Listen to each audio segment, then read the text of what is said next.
CM sir இதுவரையும் எடுக்காத முடிவை ஆசிரியர் மேலே நீங்கள் எடுக்கிற ஆசிரியர் பிரச்சனையை முடிக்கிற மாதிரியும் இருக்கணும். அதில் இதுவரையும் செய்யாமல் இருந்தவங்க நம்ம இப்படி பண்ணிட்டோமேன்னு வருத்தப்படுற மாதிரியும் இருக்கணும்.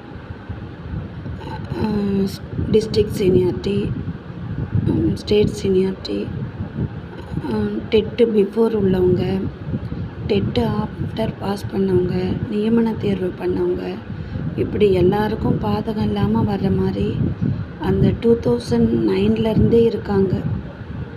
அந்த பேட்ச்சு 2009லேருந்து போகாமல் அதுக்கு முன்னாடி படித்தவங்களும் இருக்காங்க, அந்த வருஷத்தில் படித்தவங்களும் இருக்காங்க. 13ல் நிறைய பேர் பாஸ் பண்ணிகிட்டு இருக்காங்க. இப்படி எல்லாரையும் தொகுத்து கல்வி அமைச்சர் ஐயாவையும் கேட்டுக்கிறோம். கண்டிப்பாக இதை என்னன்னு பார்த்து, சின்ன பிள்ளைங்க நிறைய பாதிக்கப்பட்டுருவாங்கன்னு தான் இந்த வீடியோவே போடுறேன். வயசு கம்மியாக உள்ளவங்க, அதிகமானவங்க எல்லாமே வாழ்க்கையை முக்கால்வாசி முடிஞ்சிருச்சு. இதுக்கு மேலே கோர்ட்டு உத்தரவு கொடுத்து போடாமல் இருக்கிறது, சிலது நிலுவையில் உள்ளது, இது எல்லாத்தையுமே ஃபைனலைஸ் பண்ணி ஒரு முடிவுக்கு வந்து இது வரைக்கும் நடந்த ஆட்சிகள்லாம் செய்யாததை இந்த ஆட்சி செய்யணும், டிவிக்கு ஆட்சி செய்யணும்னு எதிர்பார்க்குறோம். எல்லாருக்கும் சமமான நிலையும் இருக்கணும்.